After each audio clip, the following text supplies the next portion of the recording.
Well, hello, hello. If you're popping on this evening, I had created an event a couple hours ago with Taylor and I to talk about sleep.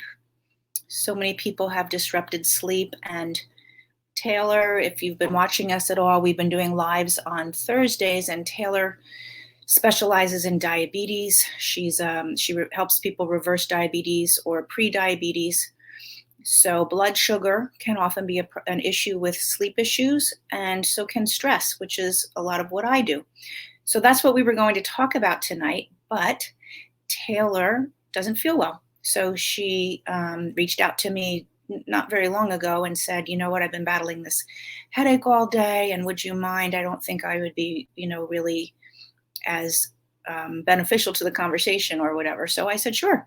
So I'm here anyway, last minute, but I actually see it as the perfect opportunity to talk about authenticity, being authentic in your life and how that relates to health.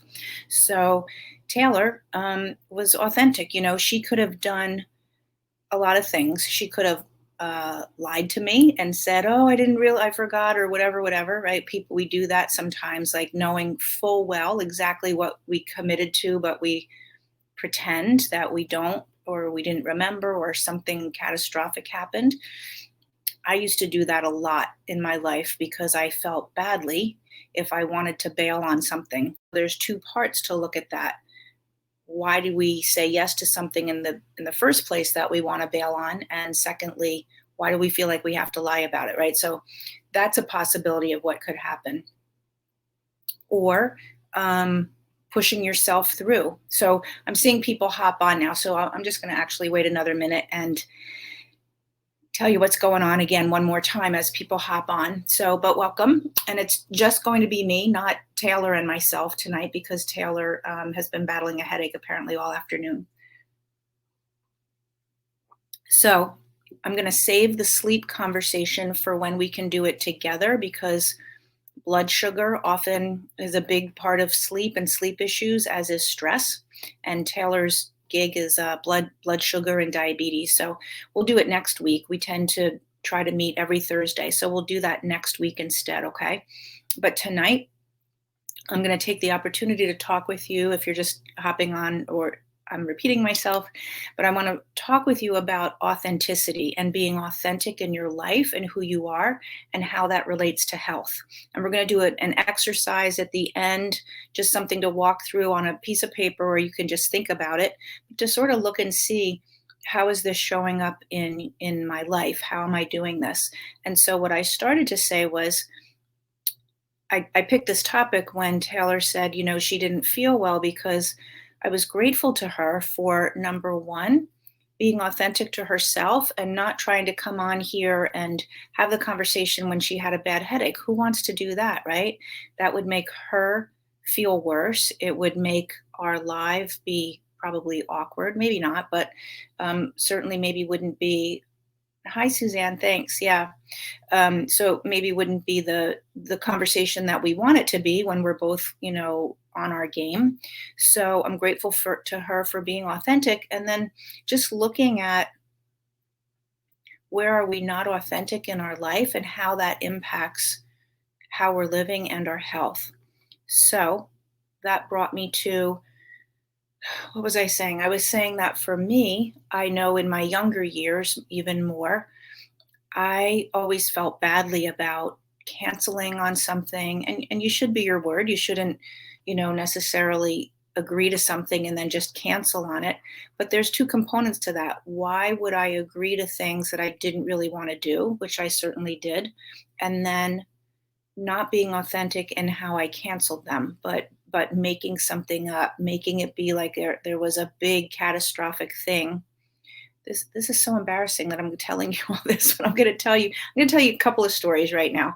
One story, and I was young. I was like 20. It was one of my first jobs, and I didn't want to go. I can't even remember why. I just didn't want to go to work one night. And actually, the job was teaching aerobics. So I was way back in the days of leg warmers. I was teaching group aerobics. So it was like a 1 hour class. And I was like, ugh, I don't want to go. And so I called up my manager and it was like last minute. It was last minute because I wanted to get out of it. And I made up some horrible excuse about my sister and her health, which was not true at all. And so that kind of behavior, besides being immature and embarrassing at this point, but it is what it is. I'm thinking everybody's probably done some version of that. But what drives that? Where does that come from? The thinking that what I need is not important enough to be honest about. So in that instance, that was being immature and not wanting to go to work. And I can't remember why. It's not like I had to do something. This is 36 years ago, but I could have canceled a lot sooner and not made up an excuse about it, right? And that would have been the thing to do. But how often do we do things like this? And let's use something that's probably more typical now for people who are more mature, right? But saying yes when we just don't want to do something. So as women, how often do we say yes because we think it's the way to help out? We think it's being nice. Um, we think it's what we should be doing, and then we're resentful. And we hold that resentment or we complain the whole time, like, I can't believe I said I would do this. I hate doing this. I should have said no, all of that. Hi, Julie. Oh, thanks. Once you get to know me, I share probably way more about my private life than anybody wants to know, but it's the examples. And I've had my share of, autoimmunity and things like that. And this really does contribute. You may not see that initially, but I think if you chew on it a little bit, when we're inauthentic to ourself, it's number one, what's the belief that's driving that? Like my needs, I'm not important enough, somebody else is more important, or our cultural conditioning that this is how it's supposed to be. Maybe as a mom and a wife, I'm supposed to be doing this, this, this, and this. But as a result, I'm exhausted, resentful, frustrated, and shut down. And oh, thanks, ladies. So, that's what happens is we get to the point where we're exhausted and shut down, but we've been saying yes to things that maybe we had no business saying yes to. And so now I want to talk about the difference between being nice and being kind. So I think a lot of things are done in the name of being nice. It's the nice thing to do. I don't want to not be nice to her. I just want to be nice and like not let anybody know how I really feel. And nice has an element of nastiness to it. It has an element of ickiness, like, ugh, nice. Because in the background of nice is, I really don't want to do this, or I'm, maybe a little bit of martyrdom. I'm doing it because I should, but it's not authentic. The flip side of that is kind. We can always be kind and still be true to ourselves. So you can be kind in your communication to someone. I wish I could help you, but I can't. I really feel overloaded already. And what feels right for me is to say no. That's a kind communication, which is much better than nicely saying yes and then being pissed off about it, right? So just look at the distinctions, if you want to, between being nice and being kind. And where do you show up as being nice? Kindness sets and honors boundaries. And so, Suzanne, I'm commenting to people because I'm seeing comments come in. So Suzanne says kindness sets and honors boundaries, and it does. And boundaries, it's such an interesting conversation because I just was talking about this with someone about boundaries, and she was like, oh, I have to learn my boundaries. The thing is, if you know your worth, you don't have to learn your boundaries because they naturally are there because you know how important you are. You know your worth, right? So, for instance, if you have a child and you very much view that child as worthy of all of your love and protection, right? This is a precious thing that you would never let anybody hurt. So, if something came up You wouldn't have to learn a boundary about that child. You would know, you know, automatically, because you value that child, what's okay and what's not. And you would automatically say, nope, you need to go to bed now, or no, I'm not going to let you do that. That's not okay for you. You don't have to learn boundaries. But as women, that's such a common conversation. I have to learn my boundaries. I don't have good boundaries. I don't have boundaries in my house. I'm doing everything for everybody in the house and I'm feeling overwhelmed. Or I don't have good boundaries in my social scene. I'm always trying to host the parties or be the one that helps everybody. I had a friend years ago who she is very nice, but very nice in that icky kind of way, because she always felt like she had to say yes to everyone and everything. And here's why. She felt very devout faith and felt like God placed it on her to make herself available. That's who she's supposed to be in the world. So when anything ever came up, she said yes and would drop her life and herself if somebody needed this help or that help. And what happened was people knew she would be the one to call if they needed something. Oh, just call her because she's going to drop everything and do it for me and help me. Because you end up training the people in your life. You train them on how to deal with you, how to treat you. So she had trained the people in her life that she would be ready at the get-go. It was 90% of the time at the sacrifice of her family, 100% of the time probably at the sacrifice of herself. But I'm going to say even a good percentage at the sacrifice of her family, because it was always like, oh, dinner's going to be a little bit late because somebody called and I have to go help them with this. Or, she would get home and be so tired that then something that they were supposed to do together, she would say, oh, we're going to do it at another time. So when she and I were talking, yeah, Julie says, that's my husband, no boundaries. So I'm just curious, Julie, like it may be worth having a conversation. I mean, maybe not. It's maybe not a good idea between spouses, right? But like, why is that? That comes from a place of I'm not worthy, I think, pretty much most of the time. So this friend slash client that I was talking with, she was at the point where constant fatigue, it didn't matter how much sleep she got, she woke up exhausted. And where she used to feel like she had energy throughout her day, like get up and go, she was sort of that person that showed up in the room and everybody was sort of taken up by her energy. That was not happening and that was not showing up. And so we talked about, where did she think that came from? And we did some work on that. So it comes from, yes, some beliefs about ourselves. It also comes from cultural expectations. I want to share another story about myself. Not quite as embarrassing as ditching my job in the last minute with a big bold-faced lie, but also something that could have really altered the trajectory of my life if I would have paid attention to it. So when I was in my later 20s, how old was I? Maybe 26-ish. I'm going to say 26 or so. I was depressed. I was feeling depressed and I researched a therapist. I wanted to go to therapy and I went to therapy. And this therapist, I'm sure she was very good.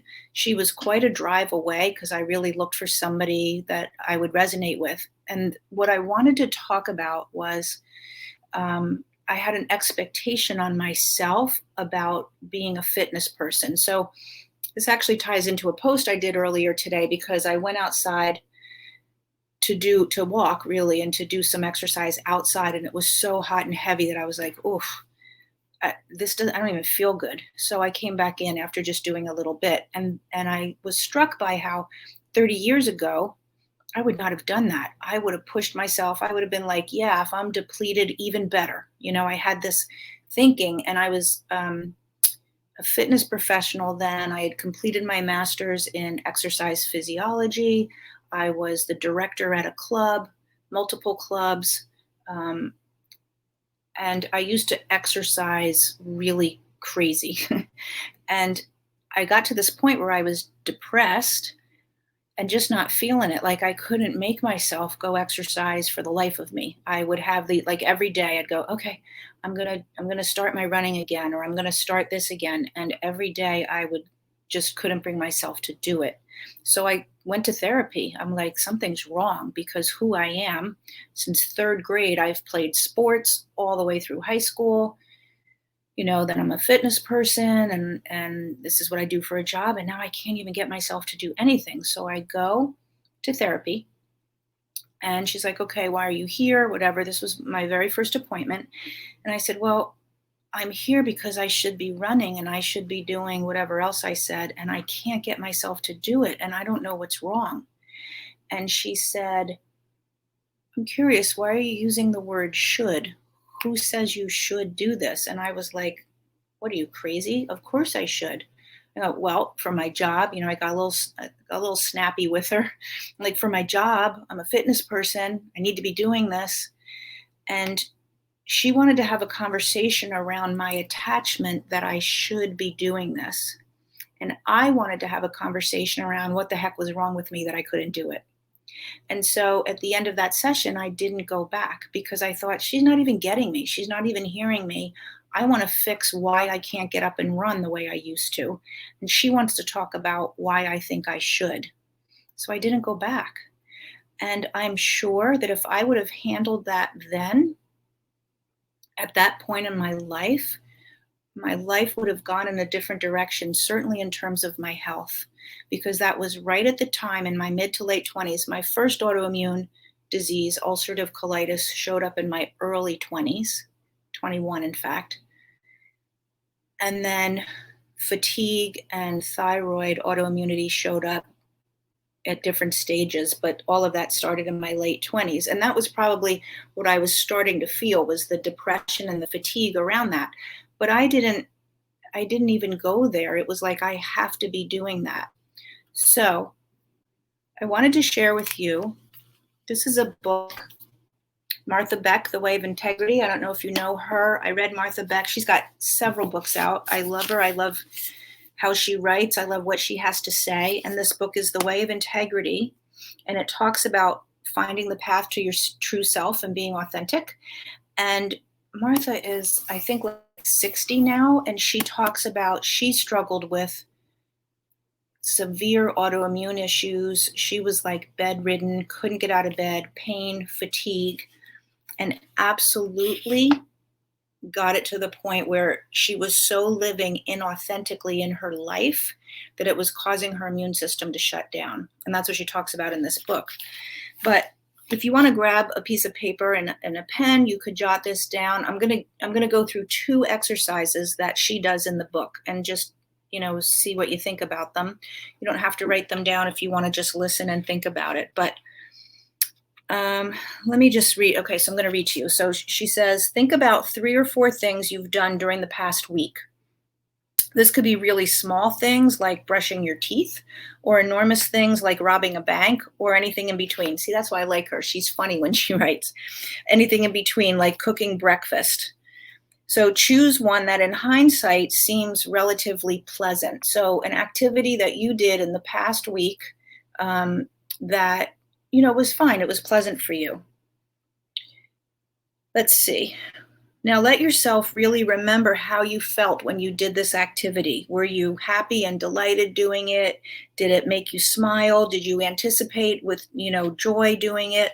Once you got started, did you genuinely enjoy it? And when you finished, were you pleased by the whole process? So that might be making dinner for your family. It might be going for a walk. It might be anything, watching your kids' game, some activity. And how did you feel about that? And then she says, next, recall something that you did during the past week that didn't thrill you. How did you feel both physically and emotionally as you approached the task? How did you feel while you were doing it? Were you depressed? Were you tired?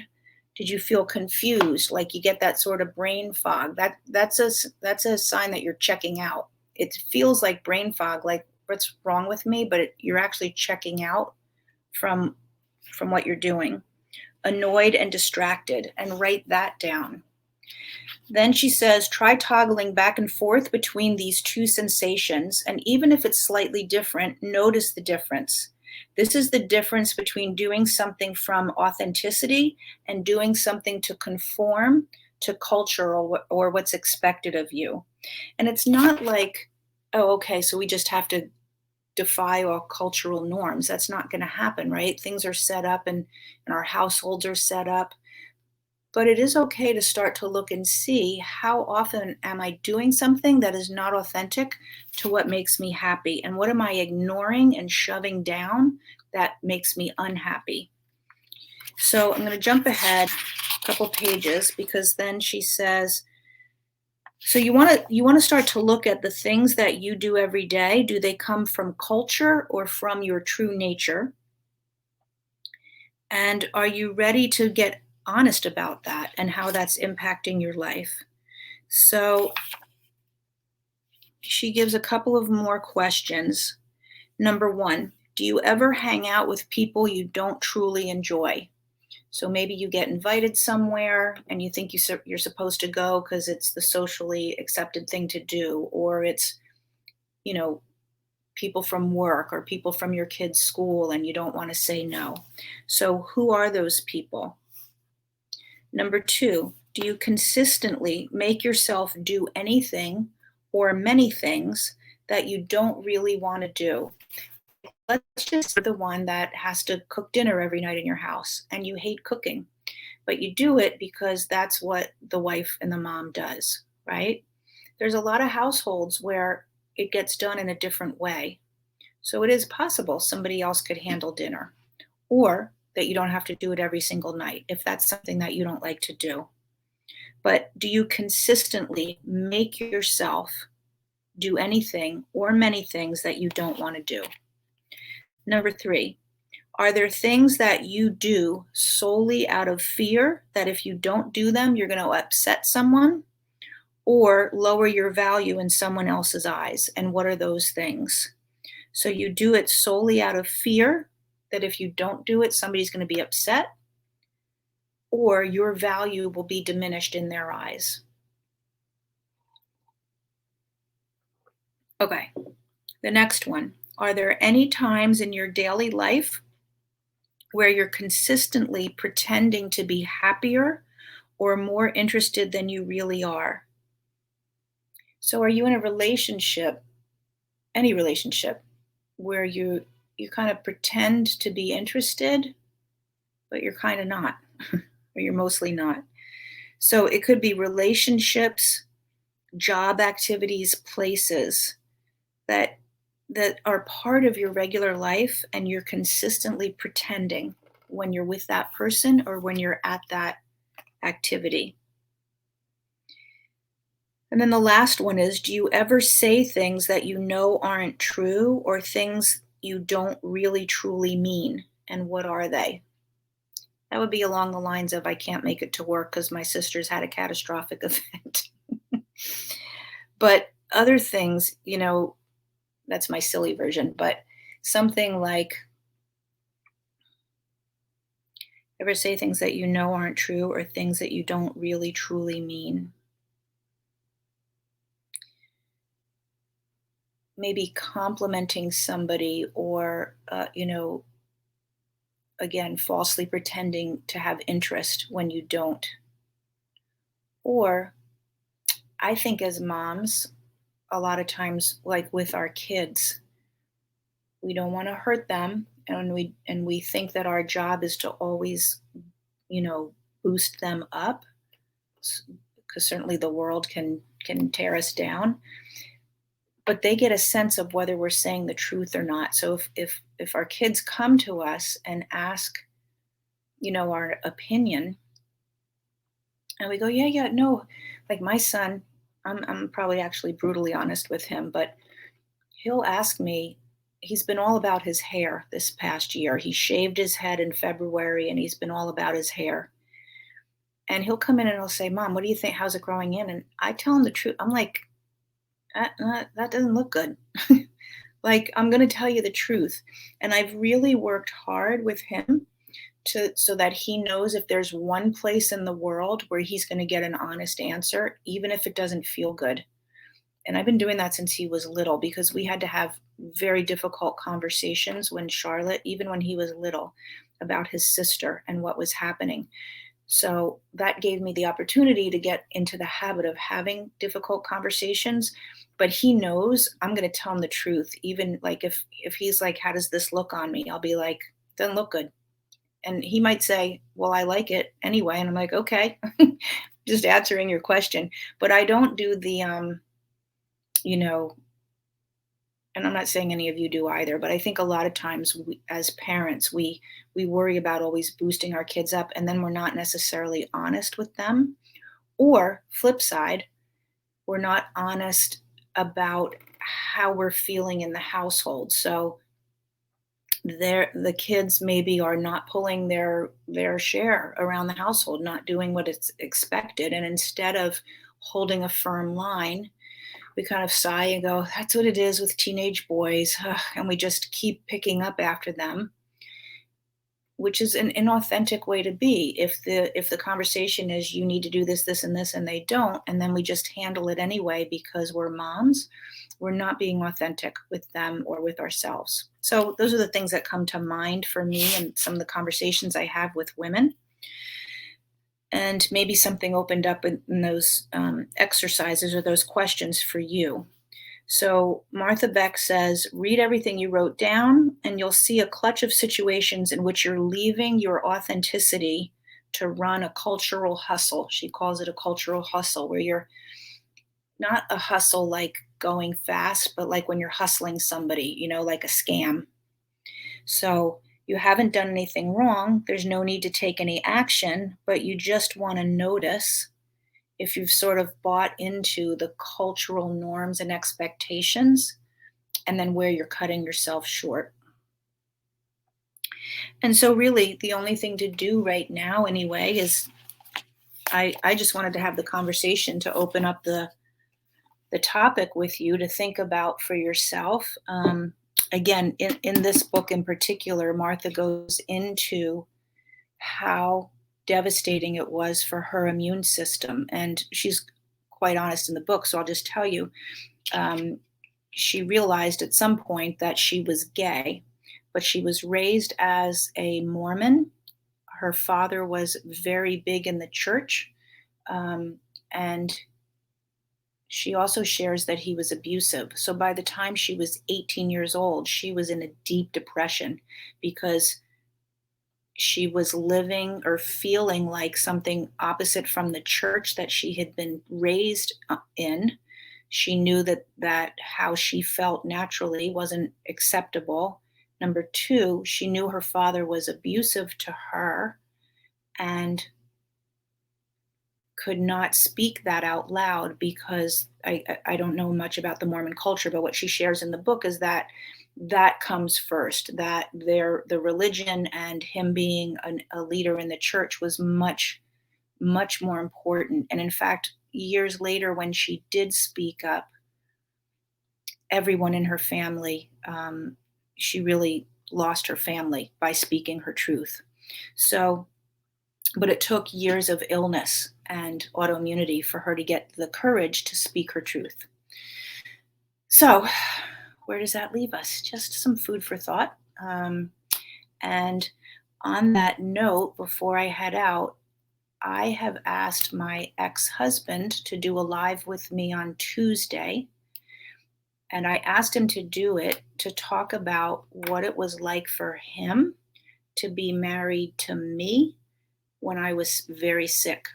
So when my autoimmunity was full blown, when I was fatigued, when we were massively stressed with Charlotte, how was that for him to be married to me? Because I talked to a lot of women. So why am I sharing that with you now? Because I can't think of anything more authentic than that to do. He was like, when I just asked him earlier this week, and he was like, "Really? You want me to do that?" And I said, "I do. I want people to see what it's like to be in a relationship with someone who's so immersed in feeling unwell and in fatigue and in stress." we're not going to get into what it was like for me to be married to him. We're not going to do that. This is only about him being married to me. And so I'm going to pray about it all weekend that I could take it live. I think I can. So that's what I'm going to talk about on Tuesday is let's just be more authentic about, and here's why I asked him. I get on the phone a lot with women every week who are feeling terrible, who are exhausted, who their bodies hurt, they have no sex drive. And then, but it's so normalized. Like, yeah, but it's okay for my family. It is not okay for your family. I'm not saying that everybody's marriage is going to end the way mine did, but it is not okay for your family. They're making it be okay for you. Talk about inauthenticity, but it is impacting them. And I just thought I'm willing to have the conversation about how I was, how that impacted him. So that's going to be Tuesday. In the meantime, have a great weekend. And Taylor and I, God willing, I have a client who used to say, God willing, and the creek don't rise. I'd say, I'll see you next week. She'd go, God willing, and the creek don't rise. So God willing, and the creek don't rise. I'll see you next week, Tuesday night with my ex-husband, Thursday night with Taylor talking about sleep. Okay. Have a good one. Bye.